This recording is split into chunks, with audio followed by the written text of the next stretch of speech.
ताज़ा तरीन अपलोड्स की नोटिफिकेशन हासिल करने के लिए हमारे चैनल को सब्सक्राइब करें और साथ में दिए गए घंटी के निशान को दबाना ना भूलें।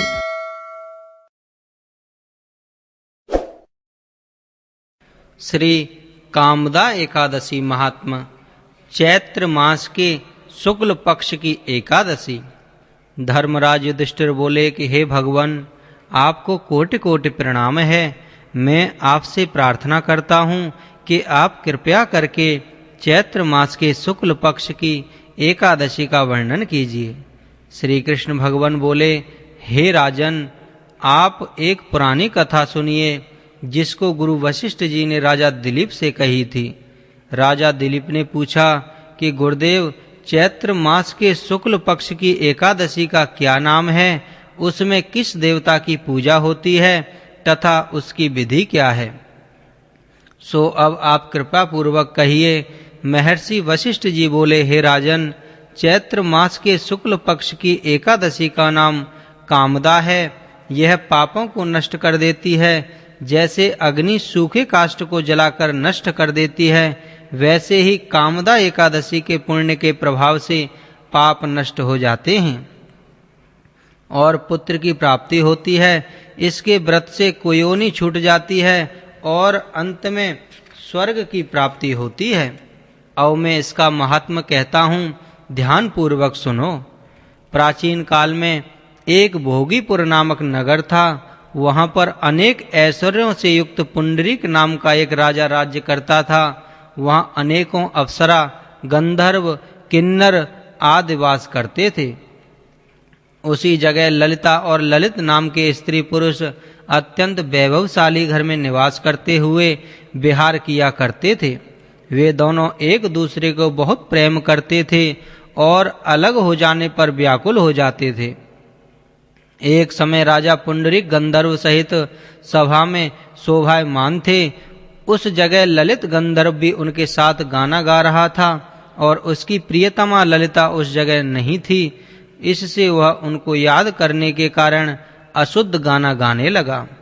नागराज करकोटक ने राजा पुंडरीक से इसकी शिकायत की। इस पर राजा पुंडरीक ने श्राप दे दिया कि अरे दुष्ट, तू मेरे सामने गाता हुआ भी अपनी स्त्री का स्मरण कर रहा है। इससे तू कच्चे मांस और मनुष्य को खाने वाला राक्षस होगा। तू महापापी है। अपने कर्म का अब तू फल भोग। राजा पुंडरीक के श्राप से वह ललित गंधर्व उसी समय एक विकराल राक्षस हो गया। उसका मुख भयानक हो गया। उसके नेत्र सूर्य चंद्र के समान प्रदीप्त होने लगे। मुंह से अग्नि निकलने लगी। उसकी नाक पर्वत के कंदरा के समान विशाल हो गई और गर्दन पहाड़ के समान लगने लगी। उसके सिर के बाल पर्वत पर उगने वाले वृक्षों के समान दिखाई देने लगे। उसकी भुजाएं 2-2 योजन लंबी हो गईं। इस तरह उसका 8 योजन शरीर हो गया। राक्षस हो जाने पर उसको महान दुख मिलने लगा और अपने कर्म का फल भोगने लगा। जब ललिता को अपने प्रियतम ललित का ऐसा हाल मालूम हुआ तो वह बहुत दुखी हुई। वह सदैव अपने पति के उद्धार के लिए विचार करने लगी कि मैं कहाँ जाऊं और क्या करूं। वह राक्षस घोर वनों में रहने लगा और अनेक प्रकार के पाप करने लगा। उसकी स्त्री ललिता भी उसके पीछे पीछे जाती और वह विलाप करती रहती। एक दिन वह अपने पति के पीछे घूमते घूमते विंध्याचल पर्वत पर चली गई। उसने उस जगह श्रृंगी ऋषि का आश्रम देखा। वह शीघ्र ही उस आश्रम के पास गई और उस ऋषि के सन्मुख जाकर विनय करने लगी। उसे देखकर श्री श्रृंगी ऋषि बोले, हे सुभगे, तुम कौन हो और यहाँ किस लिए आई हो। ललिता बोली, हे मुनि, मैं वीरधनवा नामक गंधर्व की कन्या ललिता हूँ। मेरा पति राजा पुंडरीक के श्राप से एक भयानक राक्षस हो गया है। उससे मुझको महान दुख होता है। आप उसे राक्षस योनि से छूटने का कोई श्रेष्ठ उपाय बतलाइए। तब श्रृंगी ऋषि बोले, अरे गंधर्व कन्या ललिता, अब चैत्र मास के शुक्ल पक्ष की एकादशी आने वाली है। उसका नाम कामदा एकादशी है। उसके व्रत करने से मनुष्य के समस्त कार्य शीघ्र ही सिद्ध हो जाते हैं।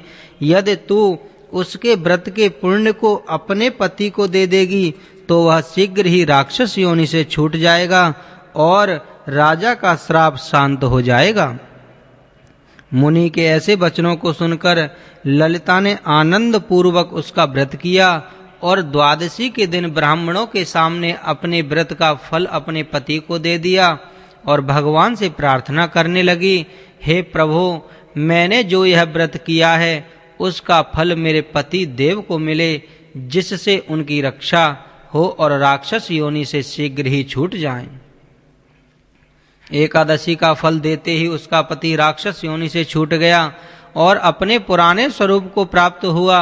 वह अनेक सुंदर वस्त्रों तथा आभूषणों से अलंकृत होकर पहले की भांति ललिता के साथ विहार करने लगा। कामदा एकादशी के प्रभाव से वह पहले की भांति अब अधिक सुंदर हो गई और पुष्पक विमान पर बैठकर स्वर्गलोक को चले गए। हे राजन, इस व्रत को विधि पूर्वक करने से समस्त पाप नष्ट हो जाते हैं। इसके व्रत से मनुष्य ब्रह्मा इत्यादि के पाप और राक्षस आदि की योनि से छूट जाते हैं। संसार में इससे महान कोई दूसरा व्रत नहीं है। इसकी कथा व महात्म के श्रवण व पठन से वाजपेय यज्ञ का फल प्राप्त होता है।